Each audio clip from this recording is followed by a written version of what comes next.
اعوذ باللہ السمیع العلیم من الشیطان الرجیم من ہمزہ ونفخہ ونفثہ۔ سورہ نساء کی آیت نمبر 51 سے لے کر 56 تک اللہ رب العالمین کا ارشاد گرامی ہے، اور اے رسول صلی اللہ علیہ وسلم، کیا آپ نے ان لوگوں کو نہیں دیکھا جن کو کتاب الہی سے بہرہ مند کیا گیا تھا؟ وہ بتوں اور شیطان پر ایمان لاتے ہیں اور کافروں کے متعلق کہتے ہیں کہ یہ لوگ اللہ پر ایمان لانے والوں سے زیادہ صحیح راستہ پر ہیں۔ یہی وہ لوگ ہیں جن پر اللہ تبارک و تعالیٰ نے لعنت کی، اور جس پر اللہ تبارک و تعالیٰ لعنت کر دے تو پھر اے رسول صلی اللہ علیہ وسلم، آپ اس کے لیے کوئی مددگار نہیں پائیں گے۔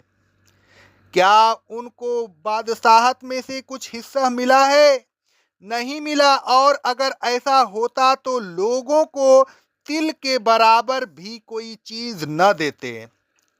کیا یہ ایماندار لوگوں سے محض اس وجہ سے حسد کرتے ہیں کہ اللہ تبارک و تعالیٰ نے اپنے فضل سے انہیں قرآن مجید جیسی دولت عطا فرمائی ہے؟ اس میں حسد کی کون سی بات ہے؟ ہم نے اپنے فضل کے مطابق پہلے بھی آل ابراہیم کو کتاب و حکمت اور عظیم بادشاہت عطا کی تھی، اور اب بھی انہی کو عطا کی ہے۔ ان اہل کتاب میں سے بعض ایسے ہیں جو اس پر ایمان لاتے ہیں، اور بعض ایسے ہیں جو اس پر ایمان لانے سے روکے ہوئے ہیں۔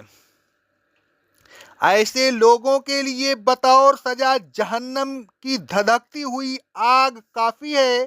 جن لوگوں نے ہماری آیتوں کا انکار کیا، ہم عنقریب ان کو دوزخ میں داخل کریں گے، پھر جب کبھی ان کی کھالیں جل جائیں گی تو ہم جلی ہوئی کھال کو دوسری کھال سے بدل دیں گے تاکہ وہ مسلسل عذاب کا مزہ چکھتے رہیں۔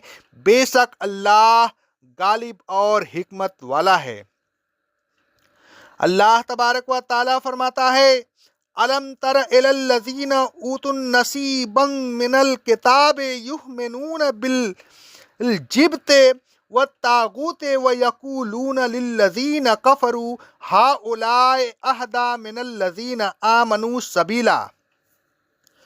اے رسول صلی اللہ علیہ وسلم، کیا آپ نے ان لوگوں کو نہیں دیکھا جن کو کتاب الہی سے بہرہ مند کیا گیا تھا؟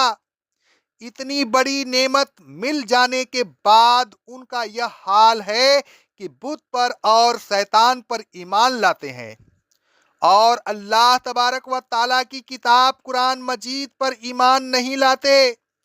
کفار کے متعلق کہتے ہیں کہ یہ ایمان والوں سے زیادہ ہدایت کے راستہ پر ہیں۔